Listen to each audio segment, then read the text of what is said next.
OK, welcome back, everyone, to Web Programming with Python and JavaScript. So in the past couple weeks, we've been looking at HTML and CSS, learning about how we can write code that decides how our website ultimately looks by describing the structure of the code and by using CSS to describe the style of the code to determine how our web page is styled.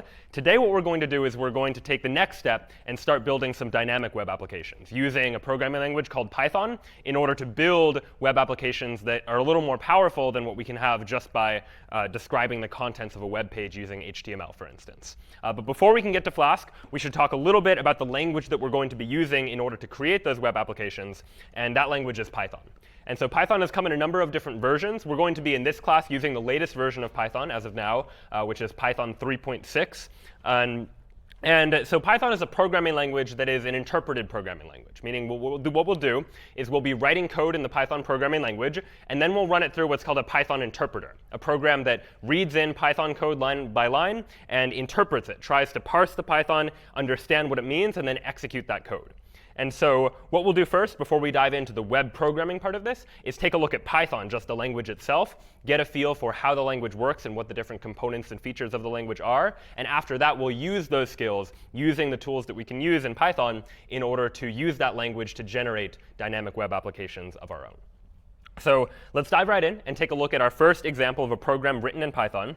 And this program is hello.py. The .py extension is just a common extension for names of files that are files that contain Python code. So this piece of code is called hello.py, and it's just got one line. And that line is print, and then in parentheses, and then in quotation marks, the words hello world. And so this is a very simple Python program. And let's try running this Python program just to see what happens. And then we'll take a look at how this is actually working. So in order to run a Python program, on the command line, I'll type the word Python to run the Python interpreter, followed by the name of the Python file that I want to run. So in this case, the name of the Python file is hello.py. And so if I type hello.py and press return, just to say run hello.py in Python, what I get is just the words hello world printed out to the terminal screen. And so that's all it does, a fairly simple program that just prints out hello world. And if we take a look at hello.py, we can start to break down what's happening here. This word print, this is a function, just a word in Python that represents doing something, in this case, printing something to the screen. And inside the parentheses is what's called the function's argument, information we give to the print function, in this case, telling the print function what it is that we want to print out. And so in this case, we have in the parentheses the string, which is just a sequence of text, hello world, meaning print out the words hello world to the screen. And therefore, when we ran hello.py by running Python, the result was that we got the words hello world printed to the screen. And so that was a fairly straightforward Python application, Python program, just one line long that prints something to the screen. Let's take a look at something a little more sophisticated. So inside of name.py, now here I have a Python program that's got two lines. And so let's break down these lines one by one and get a sense for what's happening. Here on line 1, we define name, where name is just a variable, some name that we're going to give to a place where we can store data or information inside of our Python program. And name is going to be set equal to the result of this input function. And so input is a function that in Python asks the user to type in input at the command line. And when they press return, whatever it is that they typed in gets returned from the function. It's information that's passed back from the function. And if you're familiar with other programming languages, it's much the same idea. And so we ask the user to type in their name, presumably. That gets stored inside of this variable called name. And now let's take a look at line 2, what's happening here. Again, we're calling that print function, the same function that we called in hello.py. But in particular, what's inside the parentheses is slightly different notation. So the first thing that's slightly different is that this string, the text that's enclosed in double quotation marks, begins with the letter F. This is a new feature of Python version 3.6, the latest version, called format strings, which let us take a string, take text, and substitute information by filling in blanks in the string wherever we want to put a placeholder for some other value, for instance. And so what that's going to allow us to do is say something like print hello, comma, and then these curly braces surrounding the word name mean take the variable name and plug it into this format string, insert it here. So whatever name gets typed in, that gets saved into this variable called name. And then when I print something out, I'm printing out the word hello, comma, and then here we're going to insert whatever that name was that was passed in via the input. So if I try to run this program now by running python name.py, because that's the name of this Python file, and I press return, nothing appears to happen. And the reason for that is that on line 1, it's waiting for me to provide some sort of input. Recall that on line 1, I have name equals input, this function. And so if I type in my name, for example, Brian, then on the next line it says, hello, Brian. So name was my name. And then inside of the format string, inside the print statement on line 2, it substituted my name in where these double curly braces were. And if I were to run this again, typing in someone else's name like David, then the next line says hello, David, plugging in that new name into that format string as well. So that was an example of variables in Python, as well as format strings, which are a special type of string in Python. Questions about that we've seen so far? Yeah? Yeah, so the question was, can we also pass in a name via command line argument? And yes, Python does have ways of interpreting command line arguments. You'll have to use a separate package in Python that allows you to deal with that. It's called the sys package, SYS. And using that package, you can interpret command line arguments and do things with those command line arguments. We won't explore those too heavily in this course, because our focus is going to be to quickly move away from the command line and start moving towards building web applications in Python. But yes, you can in Python use command line arguments to get information from the user as well. Other questions before we keep going on? OK, so this name on line 1 was the first example of what we're going to call a variable in Python, just a place in our Python code where we can store data of different types. And so let's take a look at the different types of information that we can store inside of a Python variable, and just look at a couple examples of that. So right here, what we have is a Python program called variables.py. And what this does is it defines 4 different Python variables. And these variables all have different types. And so on line 1, I've defined the variable I to be equal to 28. And now I is going to be a variable that stores the number 28. But in particular, it's storing a particular type of information. The number 28 is an integer, where integers are just 0, 1, 2, 3, 4, and then -1, -2, -3, et cetera. And so I, in this case, is just an integer value. And so we see here that Python can store integers as variables. And then we're going to print out that I is 28, for instance, in this case. Then on line 4, I'm defining a new variable called f, which is equal to 2.8. And so this shows you that Python can store not only integers, but floating point values as well, values that have a decimal input in it. And so this is a different type of variable altogether. And so that will print out f is 2.8, for example. But it's not just numbers that Python can store as variables. We saw in name.py, the example from just a moment ago, that we can use variables to store strings as well, text that can be used in order to store a name, for example, inside of a variable. And we can store other types as well. Down here on line 7, we see that b is set to true. So Python has a special type called bool, which stands for Boolean values, where a Boolean value is just a value that is either true or false. It represents whether something is positive or negative, for instance. And Python has a special keyword called true with a capital T that represents the Boolean value true. And likewise, there's also a false value that represents a false Boolean value as well. And finally, Python also has a particular type called the none type, which only has one possible value, just called none.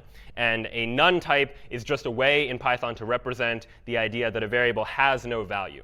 So if we want a variable that doesn't have a value for some reason, and we might see examples later of when that could be useful or helpful or practical, you'll often see capital N none used to represent a kind of variable that just isn't storing any information whatsoever. So if I were to run now variables.py, what I get is that I is 28, f is 2.8, b is false, n is none. Note that I never told my program that I is going to be an integer, or f is going to be a floating point number, or b is going to be a Boolean value. Python figures this out for itself. When I say I equals 28, Python knows that if I'm assigning the number 28 to I, then I must be an integer value. And so if you're familiar with other languages like C or Java, where you're used to having to explicitly write out the name of the type for any particular variable, know that Python doesn't require you to do that, and just lets you take a variable and assign it to any given value without needing to specify explicitly what the type of that value actually is. Questions about that so far? OK, so let's take a look at some of the other constructs that we can begin to build up by using Python and its various language features. Let's take a look at conditions.py. And so what we're going to do here is say that we have a variable called x that's set equal to some number, for example, maybe the number 28, just to take an example. And what we have here on line 3 are conditional statements, if statements, which are effectively branches in the code where, depending upon whether or not something is true or false, we can decide which code we want to execute. So let's take a look at what's happening here. We say on line 3, if x is greater than 0, then anything indented underneath this if statement, as we would call it, is code that will only run if x is greater than 0. So if x is greater than 0, then here's what's going to happen. All of these indented lines, in which case now there's only one, we're going to print out the string x is positive. Meanwhile, elif is short for else if. In other words, else otherwise, if x wasn't greater than 0, if x is less than 0, then let's run this indented line here, print x is negative. Else, otherwise, if it was neither greater than 0 nor less than 0, there's only one remaining possibility. We can print out the fact that x is 0. And this indentation in Python is something you'll see a lot. The indentation in Python is actually required. Unlike several other programming languages where indentation is a style thing, where it's nice and helpful from a readability perspective to include indentation, but it's not strictly necessary, in Python this indentation is necessary. This is how you tell the Python interpreter, this is the code that is contained inside of this if statement. This is the code that should run if this if statement is true. So if I had multiple lines that I wanted to run if x were greater than 0, for instance, I would have multiple lines all indented inside of that if statement as well. So if I were to go over here and run this program now, rather than print out 3 things because I have 3 different print statements, if I run conditions.py, I just see x is positive because it caught on that first if condition, if x is greater than 0, and it printed out that x is positive. If x were negative 28 instead, and I ran that same program, now x is negative. And likewise, if I had replaced x with just 0, for instance, and run that again, now I just see that x is 0, for instance. And so depending upon the value of x, I can conditionally determine which way to go in the code. Questions about that so far? All right, let's keep going then. So thus far, we've seen examples of variables in Python that are able to store single values effectively, a single number, whether it's an integer or a floating point number, or a single Boolean value like true or false. But Python is very good at also supporting storing sequences of data, where we have multiple values that are combined together under one name. And there are a bunch of different ways to do that. So I'll show you sequences.py now. And so in sequences.py, I've given you 3 examples of variables of different types that are all sequences of data in some form. So on line 1, I have a variable called name, which is just storing the string Alice. This is something we've seen before, where we have a string, which is just text that's being stored inside of a variable. But one helpful way to think about a string like the word Alice is that it's really just a sequence of characters. It's the character capital A, followed by the character lowercase l, followed by lowercase I, C, E, etc. And this way of thinking about a variable makes it easy to say, all right, what if I wanted to just get at the second character of the name or the third character of the name, for instance? You can treat that long string as just a sequence of the individual constituent parts that make it up. On line 2, you're looking at an example of what's called a Python tuple, which is a way of grouping a couple of values together in a single name. So if I wanted to store in Python an xy coordinate, for example, like on a graph, if I wanted to store a particular point on that graph, I might store it as follows, where I say the coordinates are, and then in parentheses, 10.0, 20.0. And so now both of those values are stored as a single name, coordinates, as opposed to needing to store 2 variables, like a coordinates x variable and a coordinates y variable. I can group them together and just store them under a single name as well. And then finally on line 3, we see an example of what's called a Python list. And this is a very powerful data type in Python. And a list is a data type that lets us store a bunch of different values all together in one. And so here, I have a list of individual people's names. And so a list in Python is denoted by these square brackets. So I open the square bracket and then have the first thing in the list, which is the name Alice. And each of the elements in the list are separated by commas. So Alice is the first thing in this list, comma, Bob is the second thing in the list, Charlie is the third thing in the list. And so this is an example of a list in Python that is all stored under the variable name names. So using those lists, we can begin to perform operations on them. And one nice feature of Python is that I don't just have to write a Python file and then run that Python file, and that's the only way to run Python code. Python has sort of a live interpreter that lets me type code and see the results of it happening in real time. So if I just type Python instead of Python space the name of a Python file I want to run, what happens is that I've opened up the Python interpreter, which is a place where I can, line at a time, type a line of Python code and immediately see the result. And for our purposes, this is going to be pretty helpful. So you can do the exact same things you could do in a Python file. I can say x equals 28, for example, and press return. And now that line of Python is executed. And now if I were to just type x, for example, it'll show me that the value of x is 28. And I can add any other Python code that I want here. So if x is greater than 0, then print x is positive. And now that prints out the fact that x is positive. And so I'm able to run Python code just like this. And the reason I'm doing this is that we can begin to see some of the features of Python data types, like sequences, by using the Python interpreter. So if I had name equals Alice, like I had before, the way that you access individual elements of a Python sequence, whether it's a string representing a bunch of different characters, or a tuple representing a couple different values, or a list of even more values, is that I can do name, and then in square brackets, the index that I want to access, where the first thing in the sequence is index 0. So if I did name square bracket 0, what is that going to be? Capital A, right? That's the first thing in the string Alice. The very first character is just that capital A. And likewise, name square bracket 1, that's going to be the second character of Alice's name, where L is the second character. So it's sort of what we call a zero index system, whereby the first thing in the string Alice is number 0, and the second thing is number 1. And so that's a typical computer science convention. It's true in other programming languages as well. But know that square bracket 0 gets you at the first thing in the sequence. Square bracket 1 is the second thing, so on and so forth. And so if I had coordinates equals 10.0, 20.0, for instance, I could use coordinates square bracket 0 to get it just the first coordinate. And likewise, I could do coordinates square bracket 1 to get it just the second coordinate. And similarly, if I had a list of names that was Alice and Bob and Charlie, then I could do names square bracket 0 to get at the first name, name square bracket 1 to get at the second name, and name square bracket 2 to get at the third name. And what would happen if I tried name square bracket 3? So what I get is a Python exception, effectively an error of some sort that tells me that something went wrong. And in this case, the type of the exception is index error. And it says index error, list index out of range.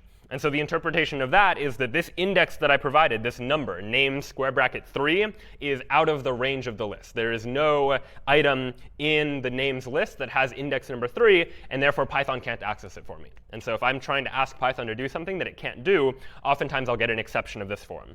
And learning to become familiar with these exceptions as you begin to see them as you work with Python programming will help you to figure out where the cause or the source of the error is, which can then help you to then go back and debug and figure out what went wrong. So those were variables and different types of data and conditions in Python. Let's take a look at some of the other constructs that we can have in the Python programming language. In particular, let's take a look at loops and how we might repeat code multiple times. And so here in loops 0.py, I have just 2 lines. So on line 1, I say for I in range 5. And then on line 2, I'm printing out I.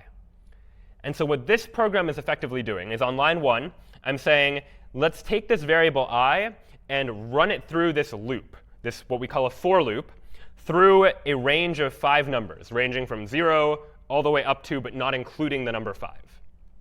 Such that if I run loops 0.py, what I get is I get 5 numbers printed out, 0, and then 1, and then 2, and then 3, and then 4, because this loop happened 5 times, and each time the value of I changed. The first time it was 0, then it incremented to 1, and then 2, and then 3, and then 4, and then it doesn't include the final number 5. It goes up to, but not including the 5. And as a result, I get numbers printed out 5 times.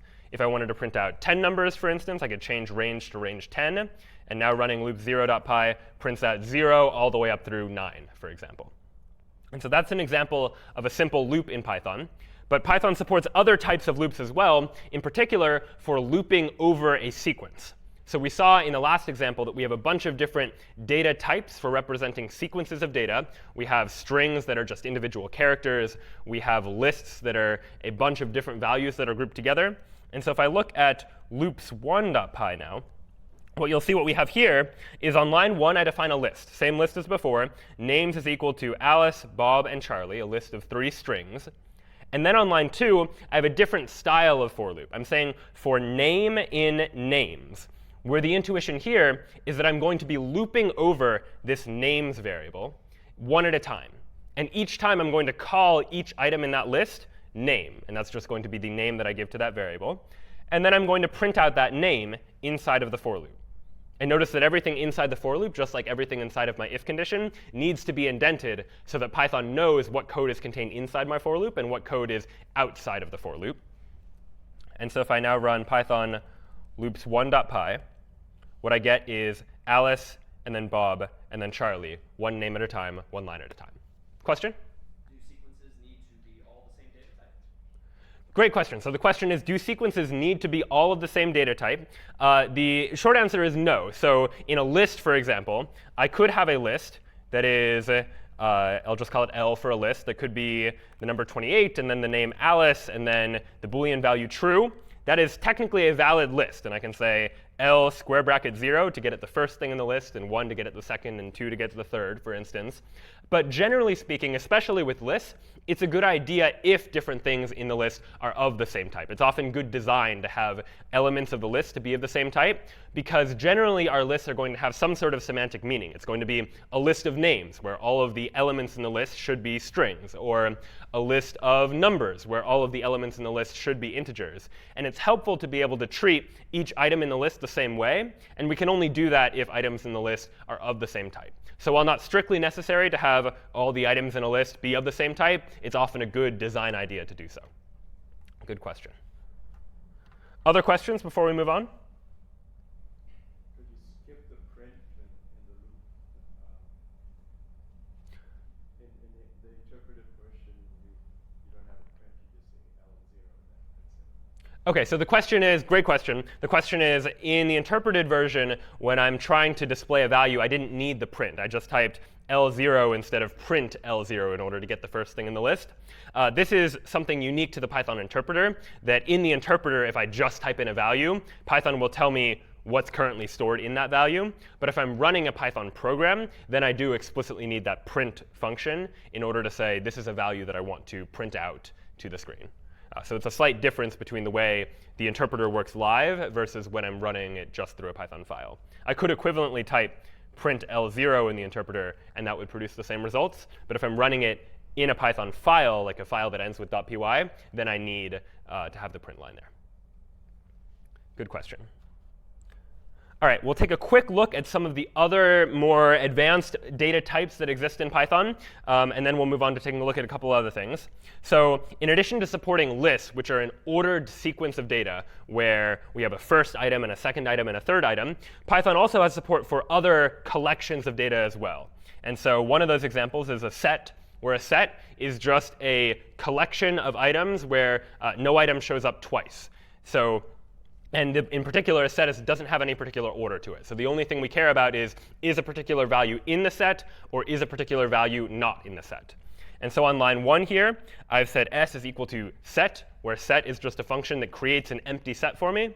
On line 2, I've added the number 1 to the set. On line 3, I've added the number 3 to the set. On line 4, I've added the number 5 to the set. And on line 5, just for the fun of it, I've added the number 3 to the set again. But the rules for a set is that items in the set are unique. So if I try to add a number or value that's already in the set to the set again, then the result of that is going to be no change to the set.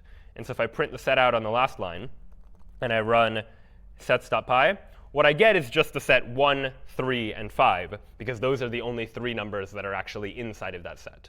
And so if ever you don't really care about the order of the information, because sets doesn't preserve which thing came first, second, third, fourth, and I just care about which things are inside of the set or not in the set, then I can use this notation in order to describe that as well.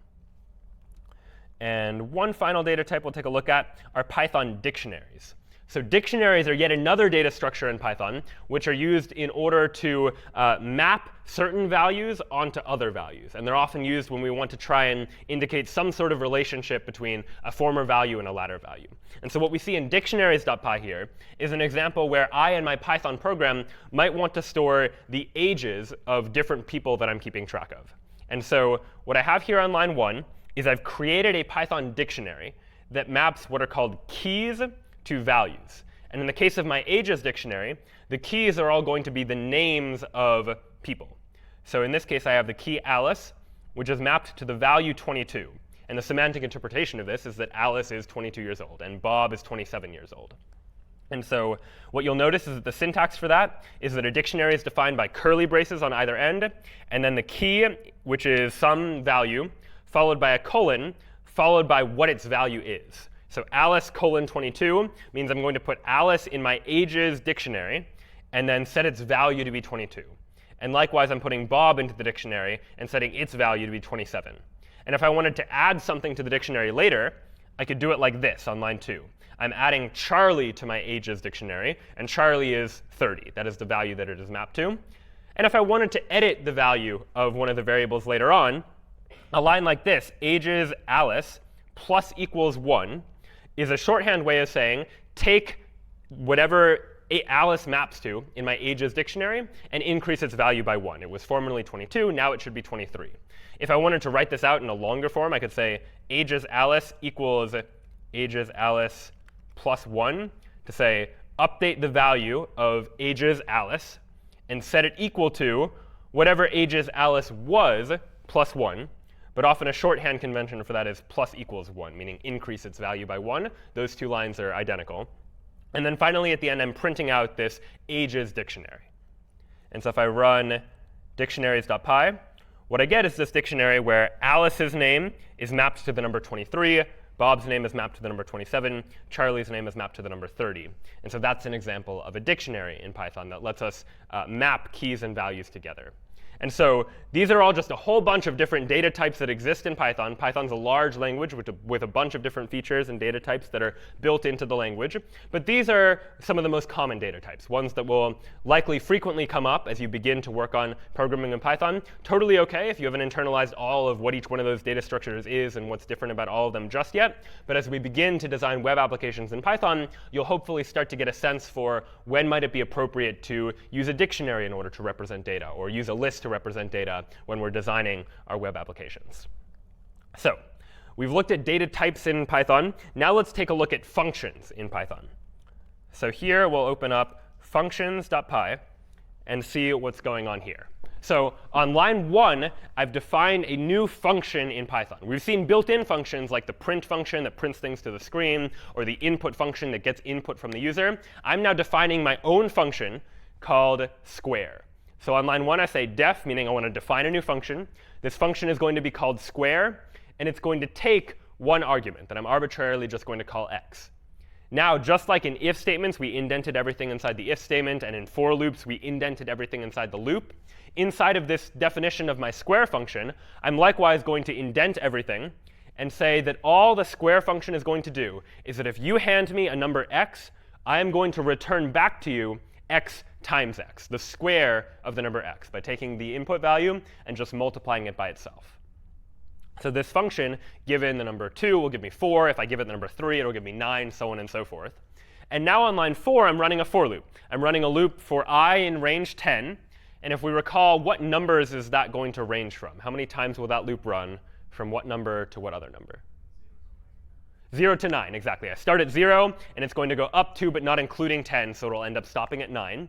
And here's what we're going to print out. We're going to print out something squared is something else. And here I'm using this special dot format syntax. This is just a different way of plugging in numbers into this string. In particular, I'm saying this is going to be a placeholder for the value I, and this is going to be a placeholder for the square of I. So whatever i's value is, I want to plug it in to this first thing in the string, and the square of I is going to be plugged in to this part of the string.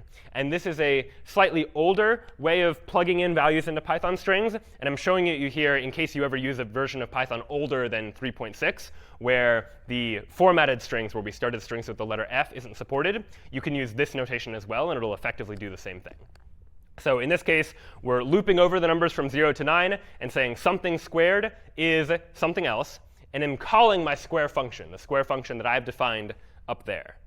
And so when I run this program by running python functions.py, what I get is a loop that runs 10 times. 0 squared is 0, 1 squared is 1, 2 squared is 4, all the way down to 9 squared is 81, where each time I took this input value I and called my square function, which gave me back a number like 81, for example.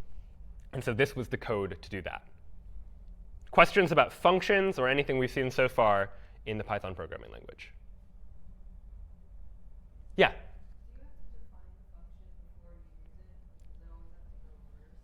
Great question. So the question is, do I need to define the function before I use it? And in general, Python needs to know about the existence of some name before you use it. So in this case, if I were to take the square function and move it underneath the for loop, for example, watch what will happen when I try and run functions.py again. It gives me a name error. This is another exception. We saw the index error before, where I was trying to access some particular part of the list that wasn't supported. And in this case, I'm getting a name error that's saying square is not defined, meaning Python doesn't know what square is. And the reason is that I've hit line 2, where I'm trying to call this square function, but Python's reading my file from top to bottom. And so square as a function doesn't get defined until later on. So we do need it earlier, but we'll see in just a moment how we can actually get around that issue and actually have the square function underneath if we wanted to. So those are functions in Python. And the nice thing about functions in Python is that once you write them once in one file, you can use them in other files as well. And so you can use Python functions that you've written yourself in other files. And you can also use functions that other people have written in their own files in your own files by referring to a function that exists in some other file. So I'll show you an example of how that works. And this is going to be in a file called modules.py. And so in modules.py, what I'm doing is on line 1, I'm saying from functions import square. In other words, from this functions.py file that I have, I want to import into the file the name square, which in this case is a function. Back to modules.py. From functions, import this square function, and then print out the square of 10. So I didn't explicitly define the square function inside of modules.py, but I'm using it because I was able to import it from functions. So any guesses as to what will happen if I now run python modules.py?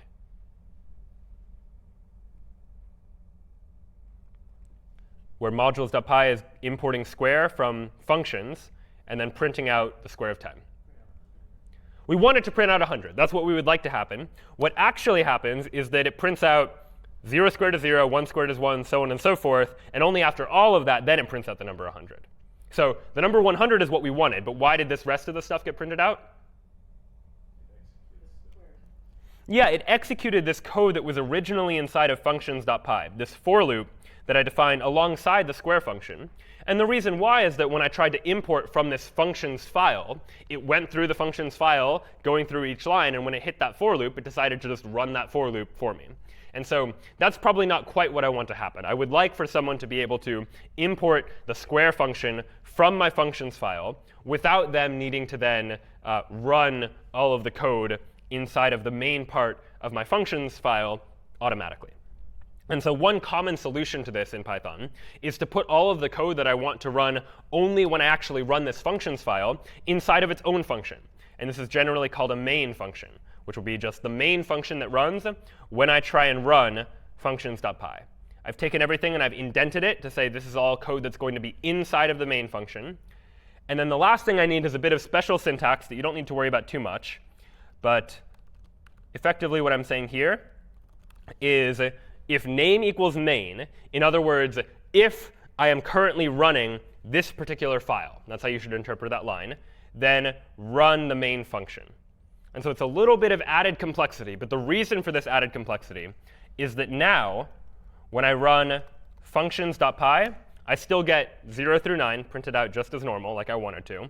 But if I run modules.py, the one that was importing the square function and then just calling the square of 10, Python modules.py, then what I get is just the number 100, because that is the result of calling square of the number 10, and it didn't call any of this code. It didn't run any of the code that was only inside of the main function. It only ran the code that was explicitly asked to be run, which in this case was calling for the square of 10. And so that was an example of how we can import functions from other places in order to use them. And we'll soon see, when we start moving to web development and writing web applications in Python, that this will be really important for us, that there are functions that do things in web applications that other people have written that we would like to use, that we can import from other people that they have written without needing to write it ourselves, and we can take advantage of those functions and effectively stand on the shoulders of others in order to build web applications that take advantage of those existing features. Questions about anything else before we look at one last feature of Python before diving back into web programming? All right, last thing we'll take a look at is Python classes. And so this is something that will become more relevant next week, but we're going to take a look at it now just to get a preview and a taste for what it's like.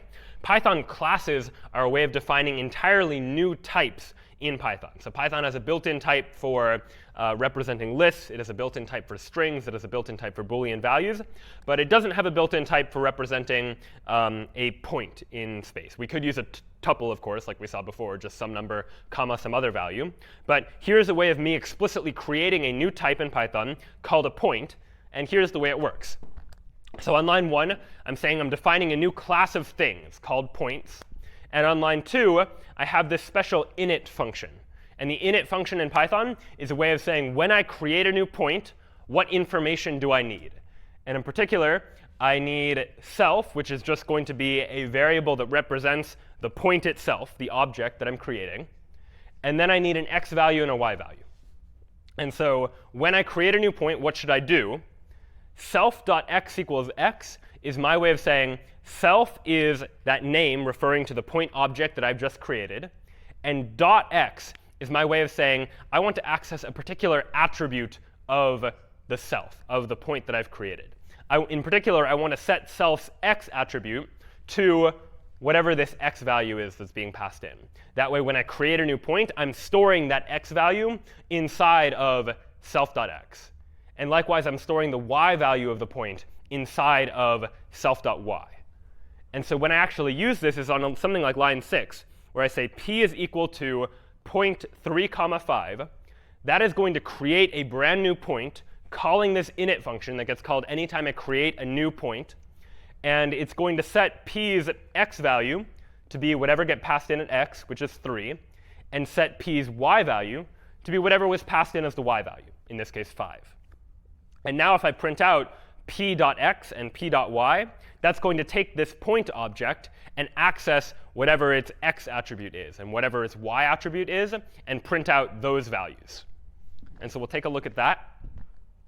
If I run classes.py and press return, what I get is 3 on the first line and then 5 on the next line, because I first decided to print out the x value of my point p, and after that decided to print out the y value of my point p as well. And so that printed out 3 as the x value and 5 as the y value. And so that would be how we would create classes, entirely new types in Python as well. And so that was a lot of overview of the Python programming language. It's a big language. There's a lot of stuff going on. We looked at different types of variables and data types and conditions and loops and functions and classes. Totally OK if this is all new to you. But hopefully some of the concepts seem familiar or reminiscent of programming languages that you may have used before. But we'll take a short break now, and after we come back from the break, we'll talk about how to begin to use some of these language features in order to actually build web applications that are living on the internet. So we'll take a short break, and then we'll come back. All right, welcome back. So we just got a whirlwind tour of the Python programming language, and now what we're going to do is use Python to begin to build some dynamic web applications. And so before we get there, I just want to take a brief moment to talk about HTTP, HTTP Hypertext Transfer Protocol, which is the system that we're going to be using, that the website and the internet uses in order to interact and communicate between computers and servers. And so the general idea, or the model to get in your head, is that when you type in a website and press return, what that's doing is sending an HTTP request to some server. If I type google.com and press return, I'm sending an HTTP request to Google server. Google server receives that request, needs to figure out some way to interpret that request. What am I asking for? What am I searching for? Am I searching for news or images or something else? It figures out what's going on in that request, figures out what information to give back to me, and then sends me back an HTTP response that contains the information that my web browser then receives and then displays on a page in Chrome or Safari or whatever web browser that I happen to be using. And so what we're going to be doing now as we go about building web applications is writing code that will take care of that server-side processing, receiving requests, figuring out what those requests are dealing with and what they're asking for, and figuring out what response to then give back to the user. And in order to do that, we're going to be using FLASK. FLASK is a micro framework written in Python, which is effectively what that effectively means is that FLASK is some code already written for us in Python that makes it easy to get up and running with a simple web application that has a lot of features that can be useful as we go about developing web applications, as we'll soon see in a moment. And so FLASK makes the process of designing a web application relatively easy and lets us focus really on what users are requesting and what sort of response that we want to provide back to the user after that request has been made. So let's take a brief look at a first web application in FLASK. And this is going to be inside of the first directory. And so FLASK code is generally stored inside of a file called application.py. This is going to be the main file of a FLASK application. And here is the code that we need in order to run this FLASK application, in order to run a basic web application that we can serve as if it were a website. So on line 1, we have from FLASK import FLASK. Just like before, when we were importing that square function from the other file that I had created, here we're importing FLASK, which is just going to be a way of creating a FLASK web server from this FLASK module that exists somewhere else. Someone else wrote the FLASK module. You can install it for free. And what we're doing on line 1 is just saying that in this Python file, we want to use that FLASK module. Now what are we doing? On line 3, this extra line is just there for aesthetic purposes. It doesn't serve a real purpose. We're saying app is equal to flask underscore underscore name underscore underscore. And what that's doing is saying I want to create a new web application, and I want this web application to be a FLASK web application, where underscore underscore name is just representing this current file, that this file is going to represent my web application. Then on line 5, this is where things get interesting. At app.route and then slash. So FLASK is designed in terms of routes, where a route is just part of the URL that you type in order to determine which page you want to request. And so this slash just represents the default page. If I go to a website slash and then nothing else after the slash, that is the default page of the website that I just want to access when I access the web page for the first time, for instance. And what line 5 is saying, app.route slash, is that when the user goes to just slash on my website, goes to that default route, the function immediately below it is the function that I want to run. This is a special line called a decorator. No need to worry too much about exactly how that works. But the idea is that I am tying this function immediately underneath app.route slash to this slash, so that when I go to slash, this is the function that's going to run. This is a Python function just called index. And all my index function is doing is returning the string hello world, just returning that text. So this is a very simple 7-line web application written in Python. And let's try and run it now. So in order to run a FLASK application, I'm going to go into the directory where that application is located. In this case, it's called first. And I'm going to run flask run, where Flask is a web server that I'm going to just run in this current directory. So I type flask run. And what I get is I'm now serving the Flask app application. And I'm running it on this particular URL. And so if I take this URL and paste it into a web browser, for instance, what I get is just the words hello world. I went to the default route on my website. I just pressed return. And the result is that this text is what came back to me. This is the response that Flask produced. And it was produced because of this line, this return hello world line, that happened whenever someone went to the slash route on my website. If this had instead been hello world with extra exclamation points, for instance, if I save that, and I refresh the page, now those extra exclamation points appear. So by editing my Python code, this FLASK code, I'm able to change the way that my website looks. Questions about that very simple first web application that we've been able to create with just a couple lines of code using Python and FLASK? Yeah?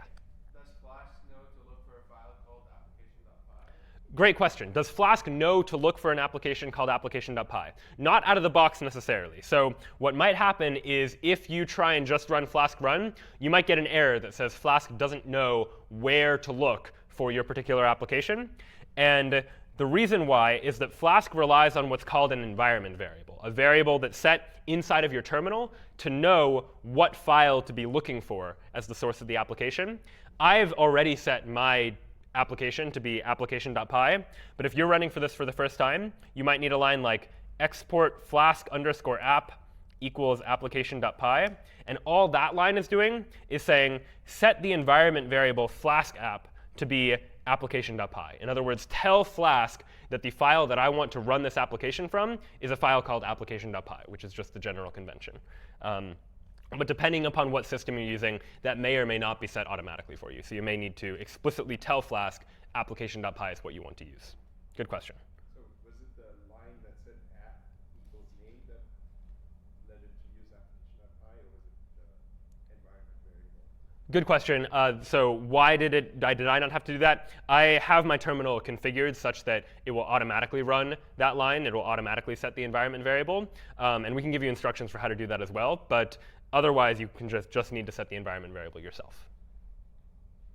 But there's also a line in the application.py that said app equals fast underscore two underscores name. Yeah, that.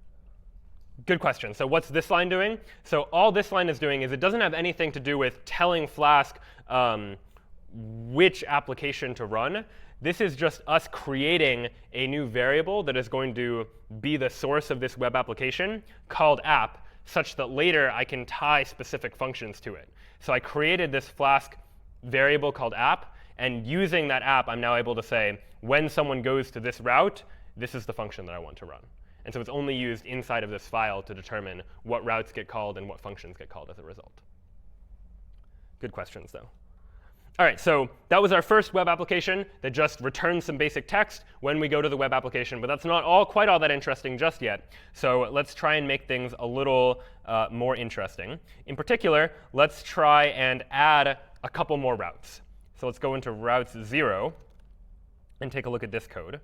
So inside of application.py here, we see that up until line 7, everything is identical. I had app route slash, and when that happens, I want to run this index function that just returns the text hello world.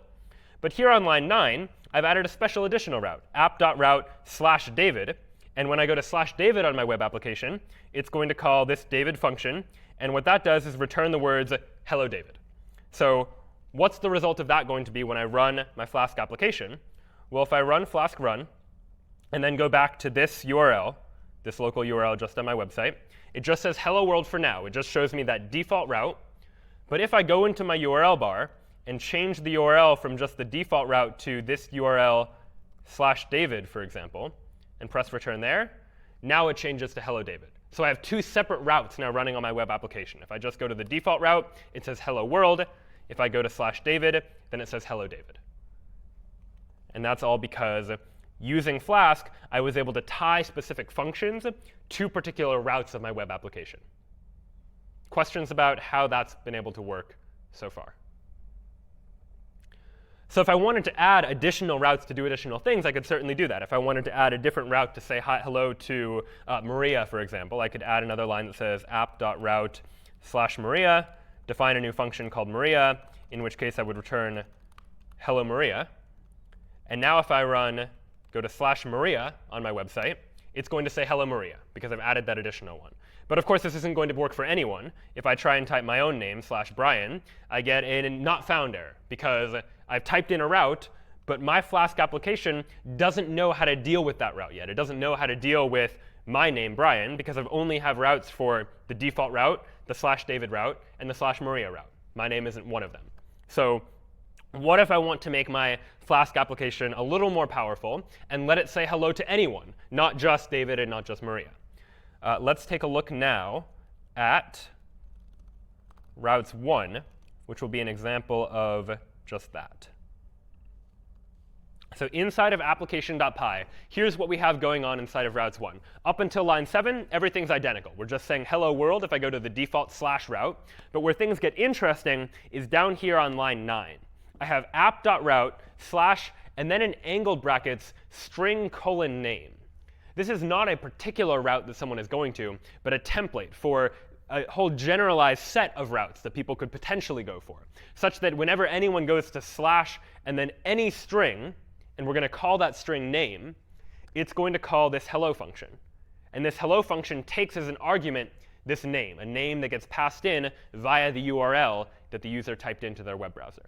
And what happens here? Well, I'm going to return this formatted string, hello, comma, and then name in the curly braces, which is very reminiscent of one of those early Python files that we looked at way back at the beginning of lecture, where I asked for a name to be typed in just at the command line and then printed out hello, comma, name. This is exactly the same line, but it's contained inside of one of these FLASK routes now, such that this route is going to capture any string that I type in as a name instead of just David or just Maria. So if I now head over here and run this application by typing FLASK run, and now I go to just the default route, it says hello world. But if I instead go to /David, it says hello David. I go to /Maria, it says hello Maria. And I go to /Brian, it says hello Brian. It's able to take any string that I type in and just return hello to whoever that is. So I've already been able to create a dynamic web application. I didn't have to create a separate HTML web page for each different person that I would want to say hello to. Just depending upon what's passed into the URL, I'm now able to create a dynamic web application that can say hello to anyone, hypothetically. And the beauty of this is that this is all just Python code. So anything you can do in Python, you can edit application.py to reflect those changes in order to update the website or update values of things to be whatever you want them to be. So for instance, Python strings have a method, a function that you can call upon them called capitalize that takes a name and capitalizes the first letter of it, for example. So if I, in my hello function, just said name equals name.capitalize, what that's going to do is that if I type in a name as the URL, it's going to first capitalize that name and then return hello that name. So before I typed in /Brian, it said hello Brian with a lowercase b. I refresh the page now the b is capitalized because I've added this line 11 that just capitalizes that name for you before returning it back to the user. Questions about routes that we've seen so far in FLASK, or how the applications work? OK, let's take a look at some of the other features that we can have in FLASK. And the first thing that we'll probably note is that these web pages are very, very simple so far. Right now, all they do is display some basic text. And of course, we could add whatever HTML that we want to this. If I wanted hello Brian to be a heading, for example, instead of just plain text, I could return, instead of hello name, like h1 and then /h1. If we recall from the HTML lecture, h1 is a way of making a big, bold heading at the top of the page. And so if I return those h1 tags surrounding hello name, now when I refresh this page, hello Brian appears big and bold, right? I'm able to use whatever HTML content I want in order to return that information back to the user when they see it in their web browser. But of course, the HTML pages that you guys created in Project Zero, or HTML pages you might have created in other contexts, are likely much more complicated than what could reasonably fit in just a single string. You could make it very, very long, but that's quickly going to start to get messy. So what we want to do is organize our FLASK application such that we can put HTML in HTML files, .html files, just like you were using for Project Zero, but somehow tie those HTML files into FLASK. Tell FLASK to use those HTML files that we've already created in order to return something back to the user. So let's take a look now at another example. Here, inside of application.html, here's what we have going on. From FLASK, we import FLASK, and we're also importing a second thing. In addition to just importing FLASK, we're importing a function in FLASK called renderTemplate. And we'll see why that's going to become useful in just a moment. Line 3 is exactly the same so far. We just have app equals Flask name. Then on line 5, we create our default route, app.route/, then the index function. And instead of returning a string, just text that we want to display to the user, I'm returning render template and then index.html. And what that's telling Flask to do is take an index.html file and render that and display it to the user, instead of just displaying text, plain text. So if you look at the structure of where I have my files, in the same folder that I have my application.py file, I also have this templates directory. And inside of this templates directory, I have a document called index.html. And if I open up index.html, here's what it looks like. It looks like an HTML file that's got a title that says my web page, and inside the body, it just says hello world. So what will now happen if I try and run this web application? I go to that URL, and now it displays hello world. And if I click and view the page source of this web page, I can see that the HTML content of that web page is the same as index.html. So what I've effectively done here is, via a roundabout way using Flask and Python, allowed us to just display an HTML page in the same way that you've been doing already, just by writing the contents into the HTML itself and then opening up that HTML document. Questions about how we were able to render that HTML file? Can you just give any function name, like index or whatever? Yeah, there. As index.html? No, the after definition. Oh, good question. So what is the logic behind the name of this function? Does it have to be called index? The answer is no. Your functions can be called whatever you want.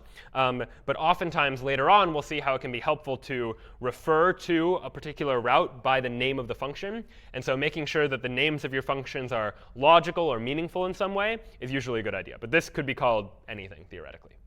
Yeah? Index.html was in a subdirectory. Does it search exhaustively? Good question. So the question is, how does it find index.html? Where does it know to look? Flask is only going to look immediately inside of a subdirectory called templates. So I have to have, in the same folder as application.py, a directory called templates, inside of which is index.html. And that is the only place that Flask will know to look for those individual HTML files. Good question. OK, so it doesn't seem like, so far, that we've gained a whole lot. We were able to do the differences in routes in order to say hello to different people. And that was something that we couldn't do with just HTML. But so far, what we've done now is just created an HTML page that we're now displaying to the user. And we haven't added a whole lot. So let's try and use Python to begin to add some new features to this website that we didn't have before. So let's take a look at variable 0. And so inside of variable 0, what I have here is something a little bit different. So first couple lines are the same. On my default route, I'm defining a variable called headline, which is set equal to hello world. And now on my next line, return render template, before I just said return the index.html template. That is the HTML content that I want the user to see. But this time I've added an extra line. I've said return render template index.html, but I've also said over here, I've passed in an additional argument to the render template function. I've said, in addition to returning index.html, you should also know that I want the variable headline to be defined in index.html to be whatever headline this variable is equal to. So effectively, I am giving this index.html file knowledge of a new variable, a variable called headline, which is, in this case, happens to be equal to this Python variable called headline. So this is the variable that will exist inside the HTML file. This is the variable that exists inside the Python file. And very frequently, it's conventional to give them the same name, although they don't need to have the same name. So what is that going to do for me? What's inside of index.html? Let's take a look. So inside of index.html, inside of that templates directory, here's what I have. HTML head, a title that says my website. That's the same as what we've seen before. Inside the body, though, is where things get a little bit interesting. I have an h1 tag defining a heading that will just appear at the top of the page. But then in this double quotation marks, I have this, or double curly braces, rather. I have double curly brace, headline, and then end double curly brace. And this you can think of as a placeholder. In this HTML template, I've effectively said, I have a headline that I want to plug in here. And whatever the value of the variable headline is, that is what I want to substitute into this HTML template.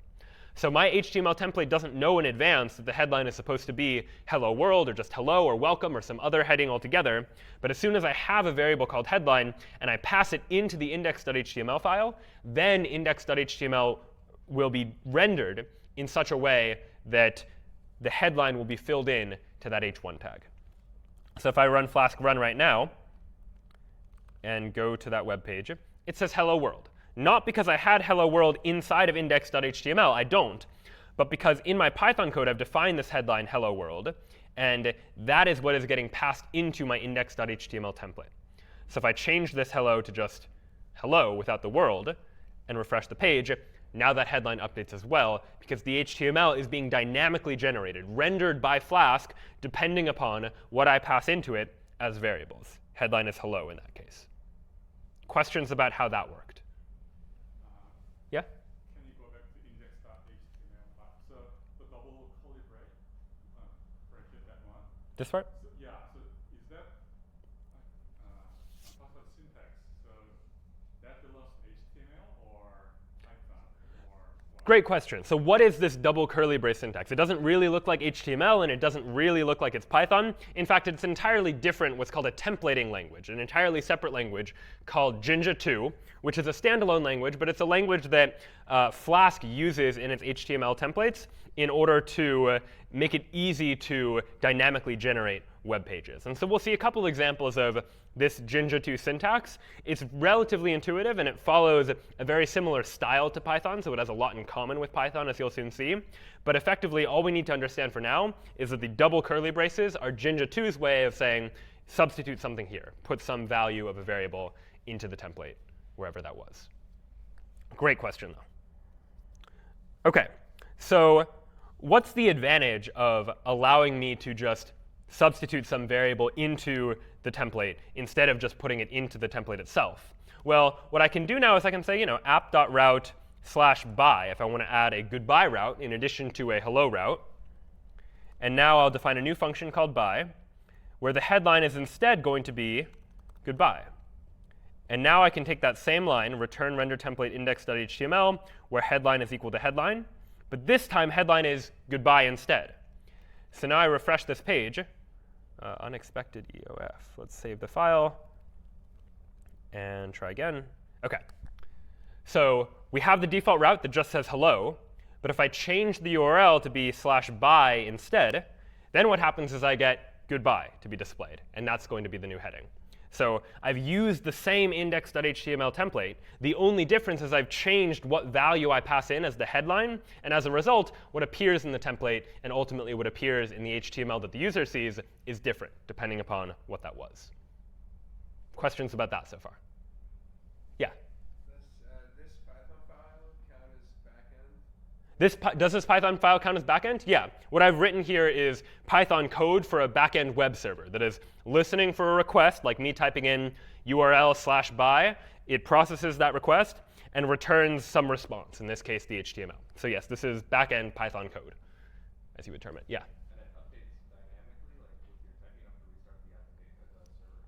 Good question. Does it update dynamically? In this case, yes. I have FLASK set to what's called debug mode. And in debug mode, FLASK will automatically update anytime I've made a change. But if you're not in debug mode, then it typically won't unless you restart the FLASK server. So there are different configuration options for FLASK. But there is a way to let it auto-reload every time you make a change. Good question.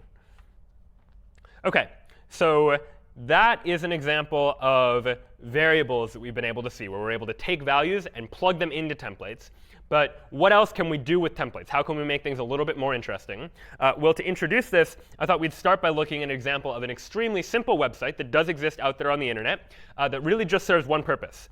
And that website is isitchristmas.com. So if I go to isitchristmas.com on today, which happens to not be Christmas, and I press return, what I get is no. That's all the website does. It just says, no, it is not Christmas. And presumably on Christmas, it would say, yes, it is Christmas. So what if we wanted to write a similar website for a different holiday, say New Year's, for instance? And I want to write a isitnewyears.com type website that says no if it's not New Year's and yes if it is New Year's. How might we go about doing that? Well, we're going to need some sort of condition. We want our template to display yes if it is in fact New Year's, and we want our template to display no if it's not New Year's. So how might we go about doing that? Let's take a look now at conditions and look at the code here. So this is application.py for our Is It New Year's website. So what I've done up here is first import a Python module called datetime. So Python has a bunch of different modules that serve different purposes. And so depending on what you're trying to do, different modules may serve your needs differently. In this case, the datetime module has a very easy way to get the current date. And that's going to be useful to me as I try and determine whether it's New Year's or not. Then I import FLASK and render template, just like I did before.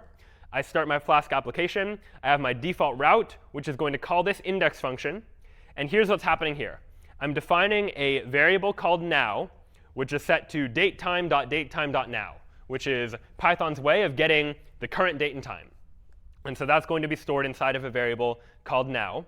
And now I'm defining a Boolean variable called new year, which is going to be true if it is New Year's, and it's going to be false if it's not New Year's. And how do I know whether it's New Year's or not? Well, if now.month, the month of the current date and time, is equal to 1, and now.day is equal to 1, then it's New Year's. So if both of these things are true, the month is equal to 1 and the day is equal to 1, then it's January 1st. New Year's is true. Otherwise, New Year is going to be false. And then finally, I'm returning this template. Return render template index.html, where the value new year is set equal to new year, which is just this Boolean variable that I just created a moment ago. So I'm defining this index.html template, telling Flask I want to render that template. And I'm giving it this Boolean information of whether or not it is a new year or not. And depending upon whether it's a new year or not, that's going to determine what I want the template to display. And so let's look at index.html and figure out how it's going to deal with this new year variable that I've defined here that I'm passing in to the template. Let's look at index.html. So it's a fairly simple HTML web page. Inside the header, I've got a title that just says, Is it New Year? I've got some styling, and the only styling is that I want everything to be centered. And here's the body. And here's what's going on in also the Jinja2 templating syntax. I have this curly brace %sign, which is Jinja2's way of introducing Python-like syntax for conditions into the HTML file. I want my HTML file to have ifs and elses in the same way that Python has ifs and elses. And Jinja2, alongside Flask, lets us do that by using the similar syntax. So inside a curly brace %sign, I say, if new year, in other words, if it is in fact the new year, then here's the HTML that I want to display. Yes, Happy New Year. Else, if it's not New Year's, then I have this h1 that just says, no, it's not New Year's. And then end if to signify the end of the if statement. So this looks slightly different from just regular Python, but the words are the same. If and else, for instance, those are the same keywords that you would use. And this is Jinja2's way of saying, I want to conditionally use different HTML content depending upon the values of variables that I'm passing into the template. So if New Year's is true, this is the HTML that should be rendered to the user. Otherwise, this is the HTML that should be rendered instead. And so I'm able to dynamically generate different HTML depending upon the values of these variables.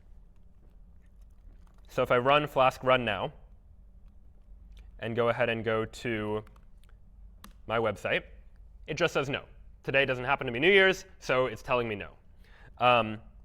If, on the other hand, I wanted to simulate it and pretend that it is New Year's, let me just, after I set New Year equal to the month is 1 and the day is 1, let me just override it. New Year is going to be true. Let's just tell our web application that it is New Year's today, even though it's not, and refresh the page. And what happens now? Then it says, yes, Happy New Year.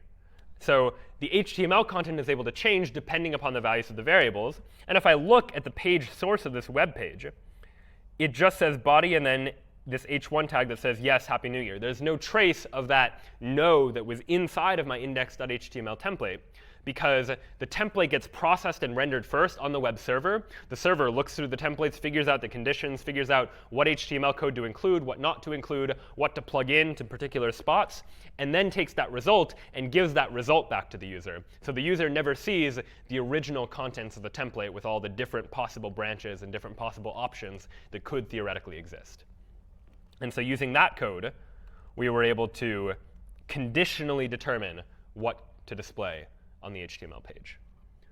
Questions about any of that we've seen so far in terms of Python or Jinja or Flask. Yeah?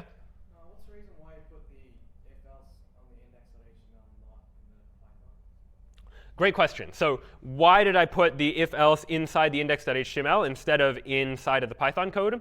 I certainly could have put it inside the Python code. So I could have said something like, I want my text to be yes if it's New Year's, else if it's not New Year's, no, for example. I could have done something like this and then just passed in the text. But as we start to deal with more complicated websites where I might want entire sections of HTML to appear depending upon the value of some variable, the conditioning inside of the template will become very, very helpful. You can imagine if this were a much longer thing that I wanted to display if it were New Year's. Like if it were New Year's, I wanted balloons to appear on the screen. I might have a lot of code that's necessary in order to make those balloons appear.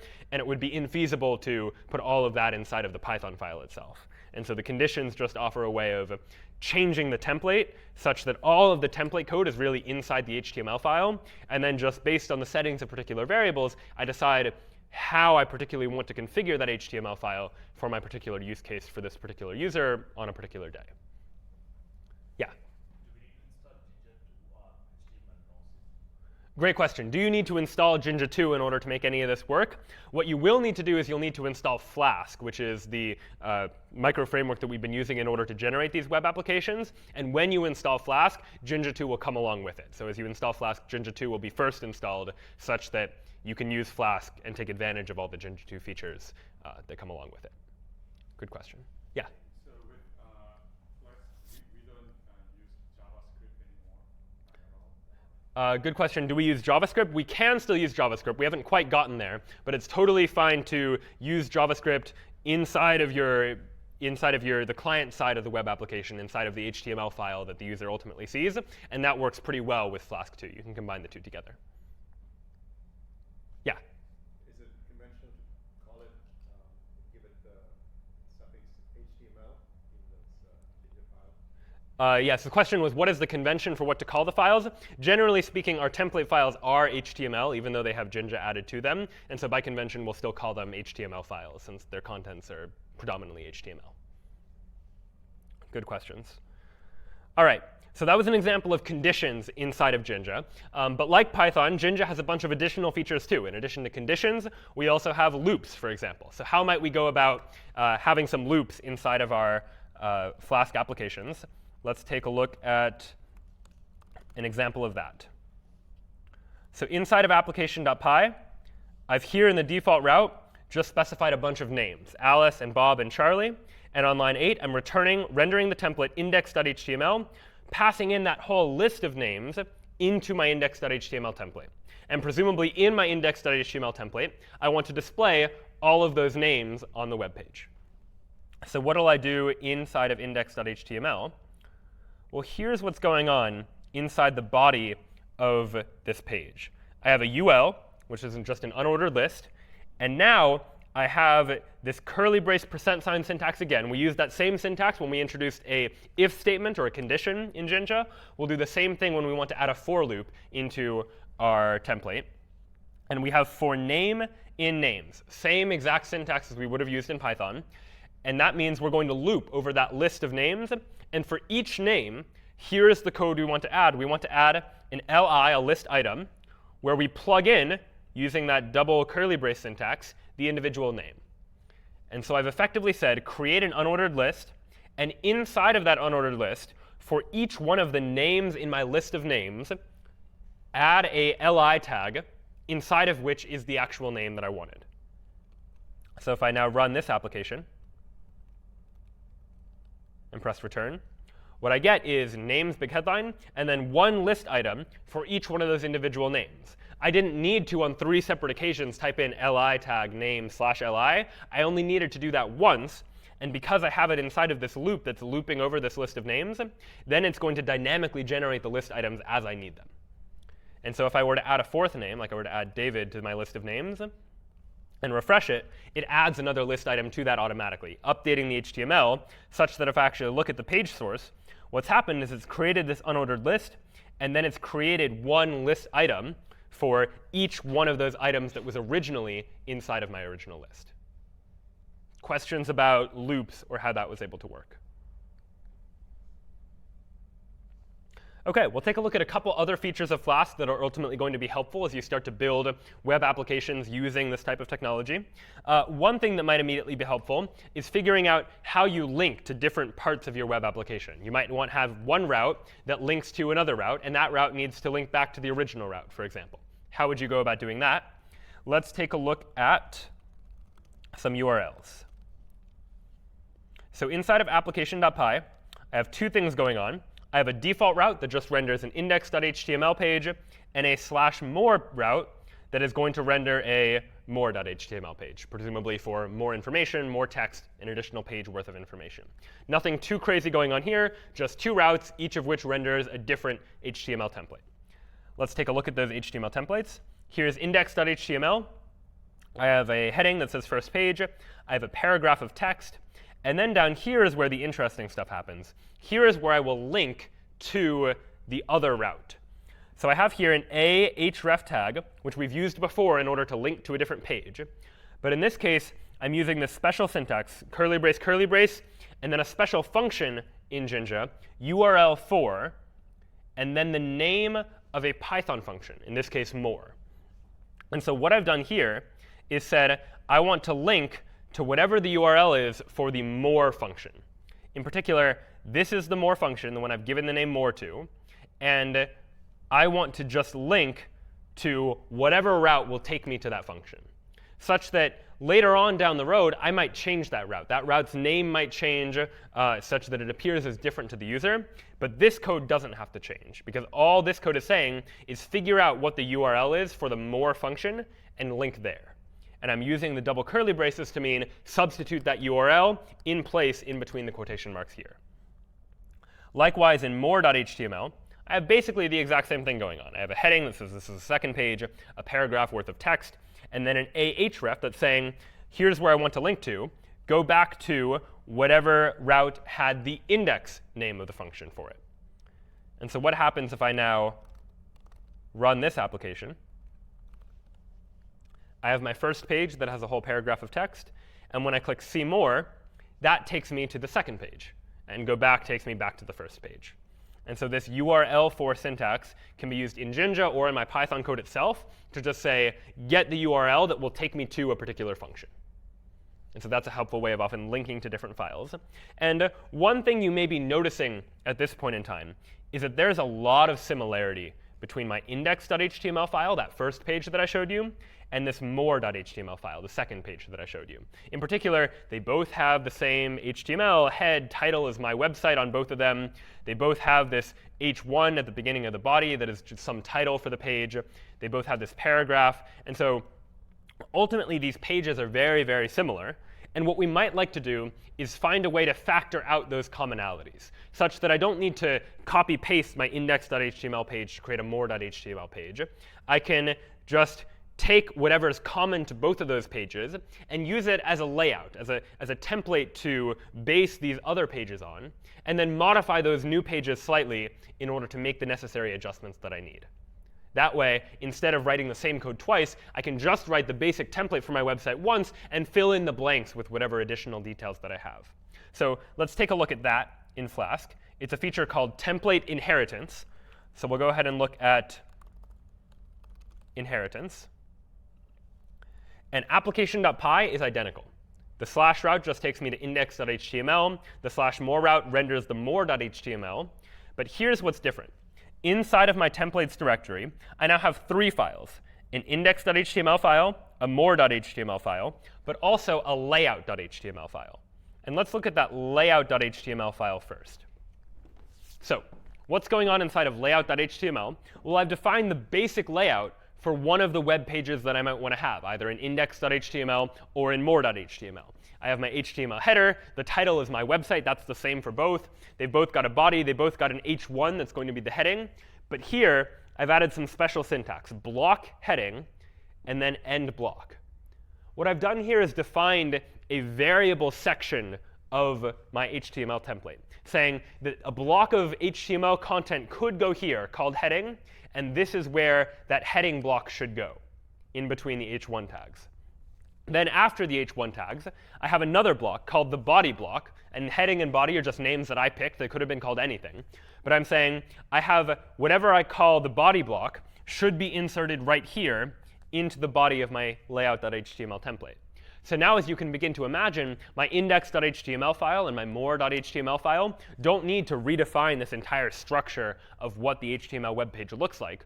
All they would need to do is simply say, here's what belongs inside of the heading, and here's what belongs inside of the body. And aside from that, just use this basic layout as my template that I'm going to inherit from when I define what index.html and more.html ultimately look like.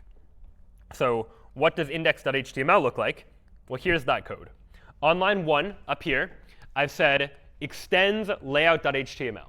In other words, index.html is going to be based on layout.html. So let's just copy that HTML and use that as the template that I'm going to use. But I want to make a couple key changes or additions.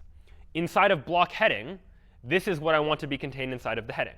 I just want it to say first page. And then end block to say that's the end of that heading section. And then inside of the body block, here's what belongs in the body of the website, this paragraph worth of text, and then this link to going on to the more page. And that's what's contained inside of the body. And so if you remember back in layout.html, we had that space for where the heading should go and that space for where the body should go. And all that's going to happen now is when I render index.html, it's going to look to layout.html and try to plug in this heading content into where that heading block was, and plug in this body content into where the body of that layout was, and render the resulting HTML page. And so likewise, inside of more.html, I have the block heading that defines a slightly different heading block and a slightly different body block. But ultimately, they are both extending that layout.html default file that is where I'm defining the general structure of my HTML page. So if I run this web server now and refresh that, it looks exactly the same. First page, see more takes me to the second page. But now notice that any change that I make in the layout is going to then influence both index.html and more.html. If I add an extra line, like welcome, to my layout file, now suddenly, both on the first page and on the second page, they both have this additional welcome line, because this is information that was drawn from my layout.html template, from which both index.html and more.html are extending. They're getting their content from layout and basing themselves off of layout.html. And so as a result of all of that, we're able to get this template inheritance, whereby I can make a change once and see the impact of that all across the rest of the files that are also inheriting from that same layout. So in Project Zero, as you went about designing a whole bunch of different HTML pages that were all about some central theme, and you may have noticed that there was a lot of repetition where you would need to copy different content from one page onto a second page and a third page and a fourth page. This offers a solution to that problem, whereby you can define a simple layout that is what's shared in common amongst all of your pages. And then on each individual page, just define the sections that are different from one page to another. And this is often a better design for your websites. And you can see how FLASK gives us the ability to leverage this template inheritance in order to create these websites that just have certain parts of each HTML page that differ from one page to the next. Questions about template inheritance or how we were able to base HTML files off of other layouts? OK, let's take a look at a couple other things. Let's take a look at forms now. So if you remember back to our HTML lecture, we talked about how you can go about creating HTML forms just by using form tags. But up until now, those forms didn't really do anything. You would submit the form and nothing would happen. Now that we have a backend server, a Python FLASK server that's running and listening to requests, we can begin to take the results of those forms and do something interesting with them.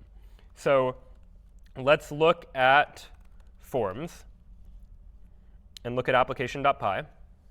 So first thing to notice is that our index function is just going to be returning index.html, very similar to all of the rest of the web pages we've done. Don't worry about the second function for now, but let's just look at index.html and see what it's doing. So index.html is extending layout.html, just like it did before. Our heading is going to say first page. And here's what's in the body of this web page. It's going to be a form. And in particular, this form is going to have an action. The action is when I submit this form, who should be notified, or where should I be submitting this form to? And in particular, it's going to be the URL for a function called hello, which we saw back in application.py, but we'll take another look at that in a moment. And we're saying the method for this request is going to be post. So HTTP request, which we talked about before, is the process by which your browser makes a request to a web server to get information. These requests can come in a number of different methods, where by default, if I go to google.com and press return, I am making a GET request. I am asking to get information from a web page. And so the default request method is just GET. And so far in all the FLASK applications we've been building, we've been using that default GET request method for all of our routes. But this time for our form, when we're submitting data to the server, oftentimes that will use a slightly different request method called post. And so here we're saying, when I submit data to hello, use the request method post to mean I want to submit data as a form to the web server. What data am I submitting?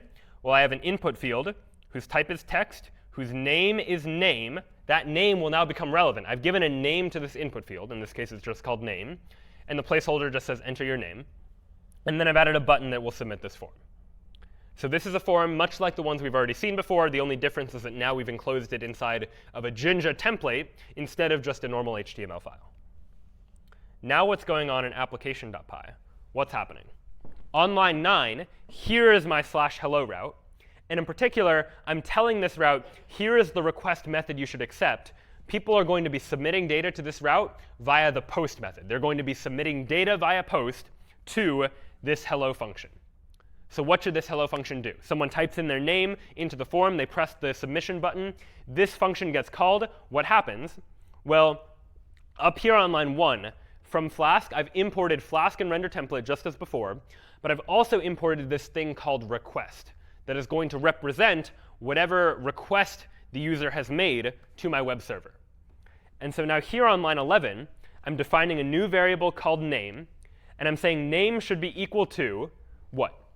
I'm going to take that request that the user made, access the form, request.form, and let's get whatever part of the form was called name.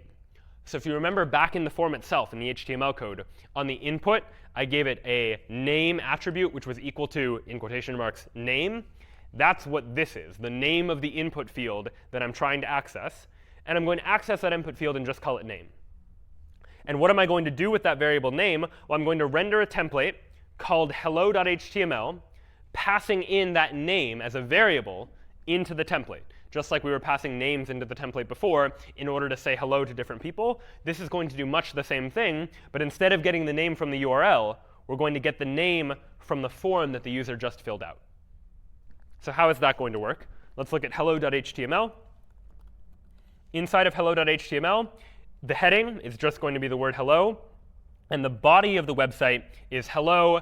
And then in those double curly braces to mean plug in a value here, I'm plugging in the value name, because I want to say hello to whoever the name is, but I don't yet know who it is. And again, both of these files are extending that basic layout.html file that defines the general structure for a web page. So what happens if I now run this web application? I go to the web page. This is the first page. Here's the form. I can enter my name here. So if I type my name and press submit, I'm now submitting that form to the /hello route via post. I'm sending the data within this form, in this case my name, to the /hello route. And what that's going to do is run the code inside of my hello function. And the result of that is that it's going to say, hello, Brian. Again, why did that happen? It's because in index.html, the action where the form should be submitted to is the hello function. Then inside of application.py, here's the hello function. What happens inside of it? I first get the name from the form, request.form.getName, save it in a variable called name, and then render the template hello.html, passing that name variable in as a value that I want to then display in the resulting template. And so now I've created a form just like I did before, but I'm doing something with the form. I'm taking the data that the user passed into the form and using it to generate a dynamic HTML page just for them. Questions about forms or how we made that happen? Yeah?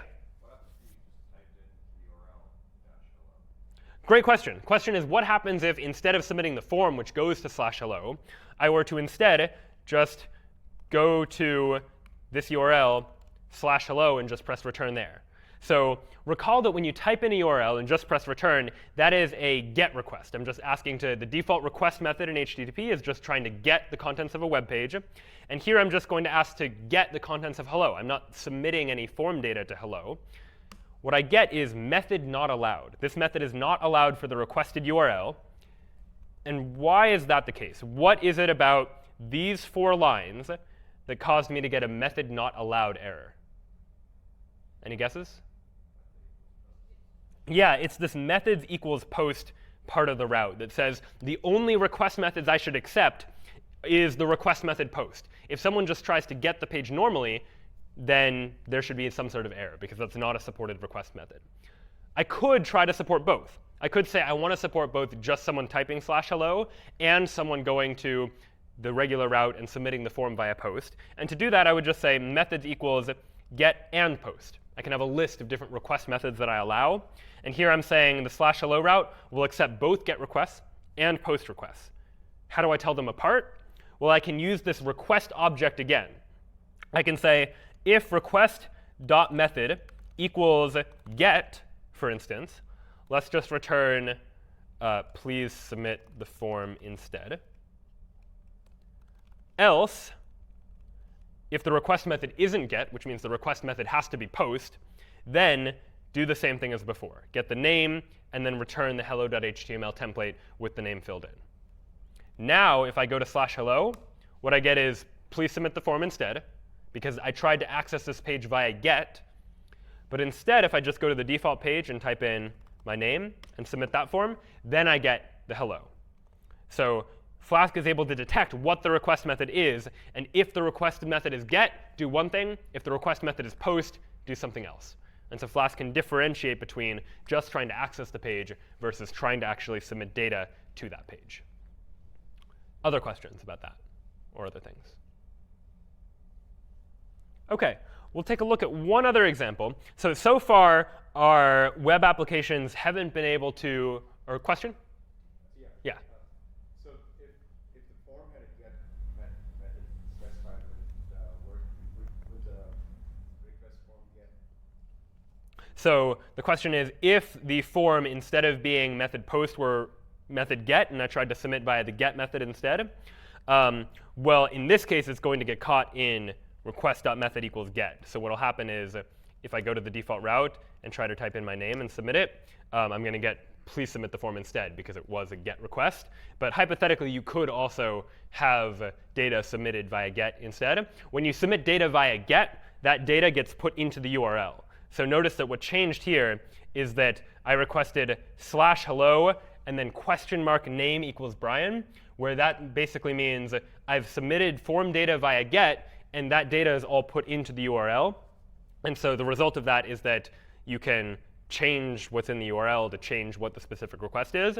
This is often not a good idea if there's any sensitive information that you want to submit via a form. If someone's typing in their password, for example, to log into your website, you don't want that form to be submitted via get, because now in the URL that appears in their URL history, for example, their password is just going to be plainly visible in the text. And so oftentimes for more secure form submissions, you'll want to use post requests instead of get. But you could also submit data via get too. So we'll go ahead and change that back to post. Good question, though. OK, so thus far, our web applications haven't really been able to store information. We've been able to use web applications in order to take information and do something with it, whether it was the name that someone typed into the URL to say hello to them, or whether it was a form that users are filling out, that they fill out the form, press submit, and then the website says hello to them. But now we'd like to create a website that is able to store information, retain information, and use that information later, for example. And that's where we can start to introduce the concept of sessions. And so sessions in Flask or in web programming more generally is the idea that when you log into the website, you have access to some session that is data specific to your user account. So I log into google.com, and I see that I'm logged into my Google account and have access to my Google documents, for instance, whereas you might log into Google and see an entirely different thing, depending upon how you're logged in as well. So how can we begin to make use of those sessions? Let's take a look at an example.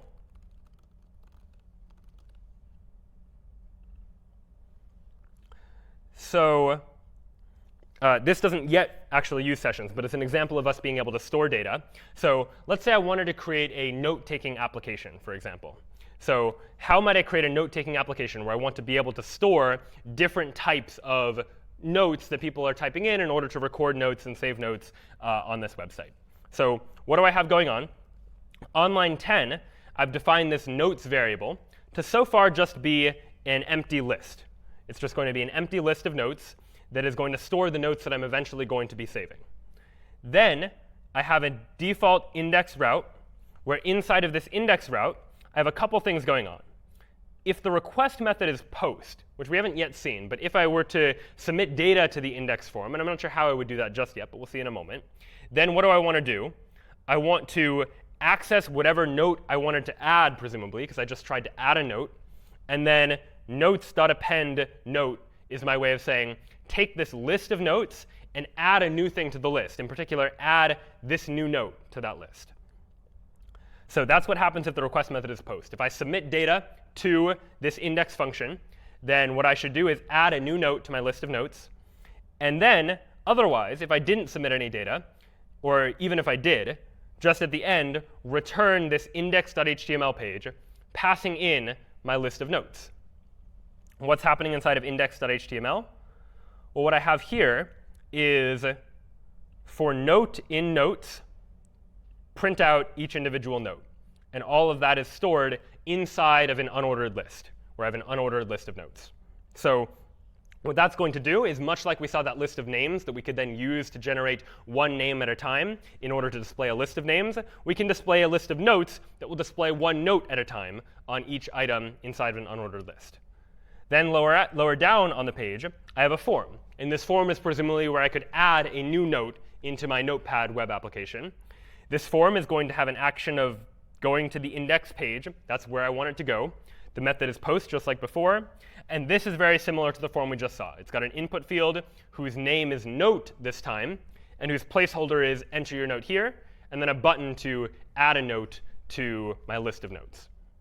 So we'll take a look at all that in just a moment, but let's take a look at how the web application actually works, and then take a closer look at what's actually going on inside of Flask and the application.py to make all of that possible. So I'll go ahead and Flask run this. I'll go to the default route. And what I see here is just a heading that says notes, and then this form, enter note here, and then add note. So what happens if I type hello as a note and click add note? Well, that will add hello is just a note that I've now recorded inside of this list. And if I add hello again as another note, it adds that too. So how is that working? Let's take another look back at index.html. When I add a note, what's happening? I'm submitting this form, and I'm submitting this form back to the index function, or whatever URL maps to the index function, which in this case is just /, and I'm submitting that data via post. What's then happening inside of application.py? Well, I'm maintaining this list of notes right here, just an empty list to start out with, which is why I have no notes to begin with. But then in the index function, if the request method was post, if I did try and add a note, then what's going to happen? I'm going to set note equal to whatever is the note parameter of that form, whatever thing in the form had a name called note. And then I'm going to append to my already existing list of notes that new note. And then only at the end of all of that am I going to render the template index.html, passing in that whole list of notes. And what that's going to do is ultimately save all of those notes as a variable that is accessible to my entire web application. And so what's going to happen then is that if I type in like a third note and add the note, that's going to appear. And if, for example, I were to close this web page, but open it up later, and type in the URL again, those notes are still there. My web server is saving the value of all of those notes as a variable inside of the web server. And as a result, I can see all of those notes. Even if I close the web page and open it up again later, those notes are still retained. If, on the other hand, I were to ever, for some reason, shut down my web server, and you can quit Flask by pressing Control-C, for example, and start up Flask again by typing flask run, now I've restarted the whole web server. It's completely restarted application.py. And when I refresh this page, now my notes are gone again. And so I've lost access to all of them because the server was shut down, and when it restarted, everything was reset. And so next week, we'll begin to look at database design and how we can resolve this problem by trying to figure out, OK, how do we take data that the user submitted and store it somewhere longer term, somewhere that even if the server goes down and comes back later, or even if we're accessing it from somewhere else, we can still get back at that same data. And so that's where using and taking advantage of databases will become quite helpful. But one last thing to note about this particular website is that this notes variable is what we call a global variable, accessible across the entire application, which means that if I'm using this web application and taking notes with it, and potentially someone else also wants to use my web application on the internet, presumably we don't want to be working with the same notepad, so to speak, right? I want to be able to take my own notes without seeing someone else's notes, and I don't want someone else to be able to see my notes. But if I just have this single notes variable that's shared across the entire web server, then even if someone else tries to visit my website, they're going to see all of that entire same set of notes. And so that's where the concept of sessions begins to come in. That when I log into my website, I want to see my list of notes. And when someone else logs into the same website, they want to see their list of notes without those lists of notes ever overlapping, so to speak. And so how do we make that happen? What changes do we need to make in order to allow for that? Well, what we're going to do is from Flask, import session. And that gives us access to a variable called session, which we can then use in order to keep variables and values that are specific to a particular user, such that I have my own session that has all data specific to my interactions with the website, and someone else has their own session that has all of the data specific to their interactions with their website. And then on line 2, I'm importing a special additional extension to Flask called Flask Session. This just gives us a little bit more control over sessions. In particular, it lets us store sessions server-side, such that on our server, we're storing all the data about the sessions, which gives us just a little more control over how those sessions are managed, but not to worry too much about that. What's important is that I now have access to this variable called session, which is unique to me, such that now, if I, instead of saying that notes is going to be this global variable that everyone has access to, I can treat the session as a dictionary that is specific to me. So I can say session square bracket notes is equal to the empty list, to mean I want my particular session to have an empty list of notes, for example. And then instead of notes.append note, I can say session notes.append notes. Rather than append this new note to the entire global variable representing all of the notes, I only want to append the note to the note specific to my particular session, to my interaction with this page. So what's going to happen here now, if I try and run this web application, is I can try and type my first note, and nothing happens. You missed the last line. Notes equals at line 19. Oh, wonderful. Thank you. So notes should be session notes instead. And if I run this again, it says notes. I type in my first note. I add the note. Now the first note appears. What happens if I try adding a second note? What's going to happen? It overwrote the first note. First note went away. Why did that happen? Any ideas? Exactly. On line 14 here, I've reset session notes. So I needed to give session notes some initial value in order to say, if session notes doesn't exist, it needs to have something. But if I have it here in the index function, then every single time I submit new data to index, it's going to clear out all of my old notes. And that's clearly not what I want. So maybe I want something like this. If session.getNotes is none. In other words, if I try and get the notes from the session and it doesn't exist, then I want session notes to be an empty list. In other words, if I didn't have any notes already, let's initialize notes to be an empty list. That way it exists at least. But otherwise, let's just keep it as what it is. So now it says second note. Now if I type third note and add a note, it adds the third note just like we would expect it to. And so the advantage here is that now I have multiple different sessions going on, such that this particular user is independent of other particular users. We don't have one shared notes variable across all of the different users. And if you were to eventually go to my website, if I host it somewhere on the internet, that will have its own set of notes and so on and so forth, so that everyone's user accounts can be kept separate. And so questions about sessions or how we might go about storing data inside of our Flask applications? So if you close the browser now, would you lose your notes? If I close the browser now and then go back to it, I get to keep my notes because it's still stored inside of the session. It knows your session. It knows my session. Yeah, it is able to identify my particular web browser making requests by a cookie, just a value that's being stored inside the web browser. And so the next time that I make another request to that web page, it recognizes me and says, oh, I know exactly who you are. Here are the notes that I have saved for you. And it can display my notes back to me that way as well. And so you can imagine this being useful for websites where you have to log in and see particular data that's very pertinent to you. Yeah? To be clear, so line 10 in your file is no longer needed. Line 10 in this file is no longer needed because I no longer have a global notes that's shared across everyone. I only have notes that are very specific to a particular user's session. Good question. Yes? Is there any website that describes all of this kind of thing? Is there a website that describes all this? Yeah, so Flask has great documentation. If you just go to Flask's website, you'll see descriptions of basically all of these features plus more in great detail, giving you examples of different features of using the Flask framework. So what we've seen so far is just a taste of what Flask is able to do. We've seen it able to build routes for us, build templates for us. We've been able to add logic like loops and conditions into Flask templates as well. But it's got a whole lot more features as well. And in particular, next week we'll be diving into building databases and connecting databases to Flask such that Flask can better interact with data that's provided by users, such that we can better manage user accounts and manage relationships across different kinds of data. And all of that is coming next week. But for now, that's Python and Flask, and we'll conclude here for today. Thank you all.